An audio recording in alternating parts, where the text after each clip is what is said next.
నమస్తే, నా పేరు Shivaji. Welcome to our channel. Jaganmohan Reddy గారు మొదట్లో ఏమన్నాడు, ఈ సూపర్ 6 ఏదైతే ఉందో ఇది అట్టర్ ఫ్లాప్ అయిపోయింది, సూపర్ 6 ఎక్కడా, 7 ఎక్కడా, నీకు 10,000 నీకు 10,000 నీకు 10,000 అని చెప్పి అదేదో కామెడీ చేశాడు.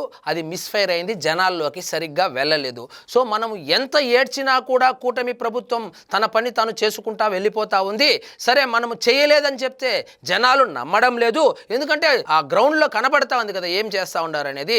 కాబట్టి చేసిన పని మీద బురద జల్లదామని చెప్పి కొత్త స్ట్రాటజీతో ముందుకొచ్చాడు. అందులో భాగంగానే ఈ మెగా డిఎస్సి ఏదైతే ఉందో, మెగా డిఎస్సి ఎప్పుడు జరిగింది? ఎప్పుడో 9-10 నెలల ముందు జరిగింది. వాళ్ళంతా సెలెక్ట్ అయిపోయి జీతాలు కూడా తీసుకుంటా ఉన్నారు. దొంగలు పడిన 6 నెలలకు కుక్కలు మురిగినట్లు ఇప్పుడు వచ్చాడు. డిఎస్సి పేపర్ లీక్ అయింది అన్నాడు. మొదట్లో డిఎస్సి పేపర్ లీక్ అయింది అంటే అందరూ సామూహికంగా గాండ్రించి ముఖం మీద ఉమ్మేయడంతో ఇప్పుడు కొత్త డ్రామాకు తెర తీశాడు. అదేంటంటే స్పోర్ట్స్ కోటాలో కమ్మ సామాజిక వర్గానికి చెందినటువంటి వాళ్లకు ఎక్కువ సీట్లు ఇచ్చేశారని చెప్పి దుష్ప్రచారం మొదలు పెట్టారు. ఏం లేదు జగన్మోహన్ రెడ్డి గారికి, ఈ అబద్ధాన్ని పదే పదే పదే చెబితే ఎవరో కొంతమంది అయినా నమ్మకపోతారా అనేటువంటి తాపత్రయం మాత్రమే కనపడుతోంది. ఈ అబద్ధాలు చెబితేనే కదా మనకు ప్రతిపక్ష హోదా కూడా కోల్పోయింది. అయినా కూడా అదే స్ట్రాటజీతో ముందుకెళ్తా ఉన్నారు. వాస్తవంగా ఏం జరిగింది? ఓపెన్ కేటగిరీకి సంబంధించి ఈ మెగా డిఎస్సిలో 42 పోస్టులు భర్తీ చేయడం జరిగింది. ఈ 42 పోస్టులలో కాపు సామాజిక వర్గానికి సంబంధించి 16 మంది ఉన్నారు, రెడ్డి సామాజిక వర్గానికి సంబంధించి 10 మంది ఉన్నారు, కమ్మ సామాజిక వర్గానికి సంబంధించి 9 మంది ఉన్నారు, క్షత్రియ సామాజిక వర్గానికి సంబంధించి 2 ఉన్నారు, అదేవిధంగా వైశ్య సామాజిక వర్గానికి సంబంధించి 2, బ్రాహ్మణులు 2, ఒక ముస్లిం సామాజిక వర్గానికి చెందినటువంటి వ్యక్తి కూడా ఉన్నారు. ఈ విధంగా 42 పోస్టులు భర్తీ చేస్తే మొత్తం 42 పోస్టులు మొత్తం కమ్మ సామాజిక వర్గానికే ఇచ్చేశారని చెప్పిందని ఆయన వచ్చి ప్రెస్ మీట్ పెట్టి, ఆయనకి ఎవరో ఒకరు స్క్రిప్ట్ రాసిస్తారు ఏదో ఒకటి, దాన్ని వచ్చి ఆయన ప్రెస్ మీట్ పెడతాడు. దాన్ని 10 రోజులు వీళ్ళు వాళ్ళ ఎకో సిస్టమ్ ఏదైతే ఉందో దాంట్లో తిప్పుతా ఉంటారు. వాట్సాప్ గ్రూపులు క్రియేట్ చేసుకొని గ్రూపుల్లో తిప్పుతా ఉన్నారు. అమ్మ పెట్టదు అడుక్కోనివ్వదంట.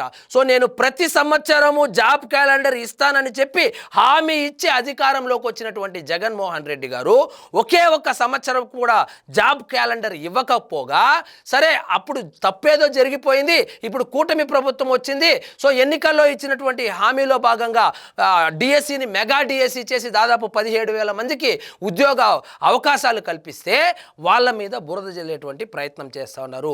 ఏం లేదు ఇతని కడుపుమంట, ఒక మెగా డిఎస్సి సక్సెస్ఫుల్గా అయిపోయింది, మరో మెగా డిఎస్సి రాబోతుంది. ఈ విధంగా మెగా డిఎస్సీలు ఇచ్చుకుంటా పోతే ఎక్కడ మొత్తం ఈ చదువుకున్న వాళ్ళు కావచ్చు, నిరుద్యోగులు కావచ్చు, ఎక్కడ వైఎస్ఆర్సీపీకి శాశ్వతంగా దూరం అయిపోతారు అనేటువంటి భయంతో, ఎక్కడ కూటమి ప్రభుత్వానికి మంచి పేరు వచ్చేస్తుందనేటువంటి బాధతో, ఇదే విధంగా ముందుకెళ్తే 2029లో ఈ 11 సీట్లు కూడా రాదనేటువంటి ఈ దురుద్దేశంతో జగన్మోహన్ రెడ్డి గారు ఈ విష సంస్కృతికి తెర తీశారు. జగన్మోహన్ రెడ్డి గారు ఒకటి గుర్తుపెట్టుకోండి, నేను అధికారంలోకి వస్తే ఈ 17,000 మంది 16,500 చిల్లర ఉన్నారు కదా, వాళ్ళందరినీ ఉద్యోగాల నుంచి తీసేస్తానని చెప్పి ఒక మాట చెప్పండి చూద్దాం, ధైర్యం ఉంటే. చెప్పలేరు. ఏందంటే ఇది రాజకీయంగా పబ్బం గడుపుకోవడం కోసము ఇలాంటి దుష్ప్రచారాన్ని చేస్తున్నాడు.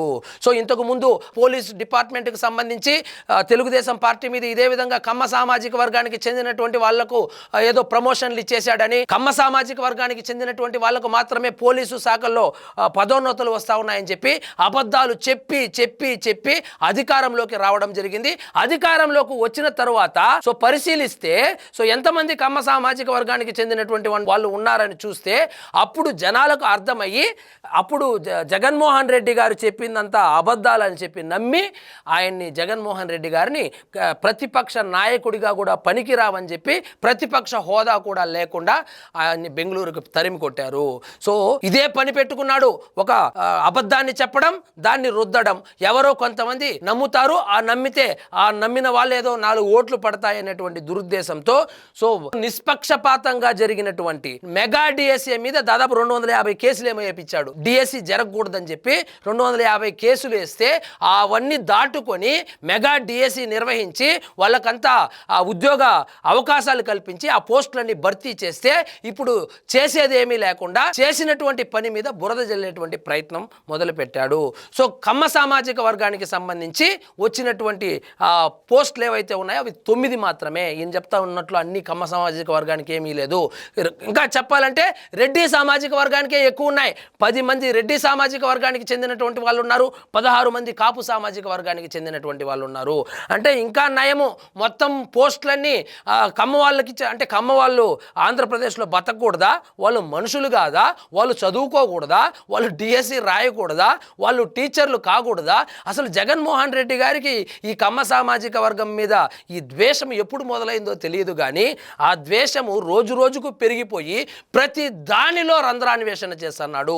ప్రతి దానిలో కమ్మ సామాజిక వర్గాన్ని ఇన్వాల్వ్ చేసి వాళ్ళను టార్గెట్ చేసే విధంగా, వాళ్ళను టార్గెట్ చేస్తే ఏమైందో చూసావు కదా.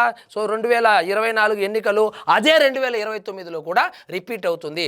ఒక కమ్మ సామాజిక వర్గాన్ని అనే కాదు, ఏ సామాజిక వర్గాన్నైనా కూడా ఒక బాధ్యతాయుతమైనటువంటి రాజకీయ పార్టీ నడుపుతున్నటువంటి ఒక పార్టీ ప్రెసిడెంట్గా ఒక కులాన్ని ఆ విధంగా ప్రతిరోజు హ్యూమిలియేట్ చేస్తూ ఉంటే ఎవరు చూస్తూ ఊరుకోరు జగన్మోహన్ రెడ్డి గారు.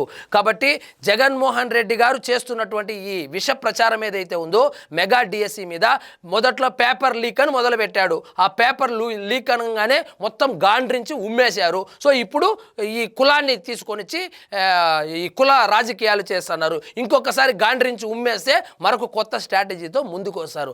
అంతకు తప్పి ఈ మెగా డిఎస్సి చాలా పారదర్శకంగా జరిగింది. సో నిజంగా నీకు అనుమానం ఉంటే 9 నెలలు అయింది కదా, అప్పుడు కదా లేవనెత్తాలి. కాబట్టి ఎవరో ఒక 10 మంది తలకు మాసిన వాళ్ళని పిలుచుకొని వచ్చి కూర్చోబెట్టుకొని ఆ పేపర్ చూపించు, ఈ పేపర్ చూపించు, స్పోర్ట్స్ కోటా ఇది, ఆ కోటా ఇది, ఈ కోటా ఇది, ఇన్ని రోజులు గుడ్డిగాడిదకు పళ్ళు తోముతా ఉన్నావా? సంవత్సరం కాబోతుంది.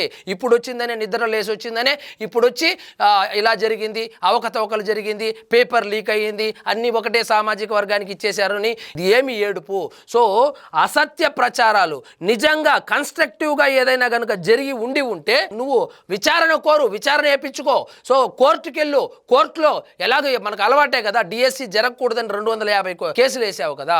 కాబట్టి అవినీతి సంపాదనతో ఏర్పరచుకున్నటువంటి ఈ మీడియా సామ్రాజ్యం ఏదైతే ఉందో ఆ మీడియా సామ్రాజ్యాన్ని వాడుకొని 5 రూపాయల పేటిఎం బ్యాచ్ను వాడుకొని పదే పదే పదే కూటమి ప్రభుత్వం మీద విషం చిమ్మడమే ఒక పనిగా పెట్టుకున్నారు. సో ఇప్పుడు జరగలేదు అంటే జనాలు నమ్మరు, కాబట్టి జరిగిన దాంట్లో ఆ అవకతవకలు జరిగాయని చెప్పి చూపించడం కోసము పెద్ద ఎత్తున ప్రచారం అయితే మొదలు పెట్టారు. సో జగన్మోహన్ రెడ్డి గారిని జనాలు మర్చిపోయి 2 సంవత్సరాలైంది. ఆయన నేనున్నానని రావడం తప్పితే జనాలు మిమ్మల్ని ఎప్పుడో మర్చిపోయారు జగన్మోహన్ రెడ్డి గారు. సో ఇదండి ఈరోజు మన టాపిక్. మీకు ఈ వీడియో నచ్చినట్లయితే లైక్ చేయండి, షేర్ చేయండి, ఛానల్ మాత్రం సబ్స్క్రైబ్ చేసుకోవడం మర్చిపోవద్దు.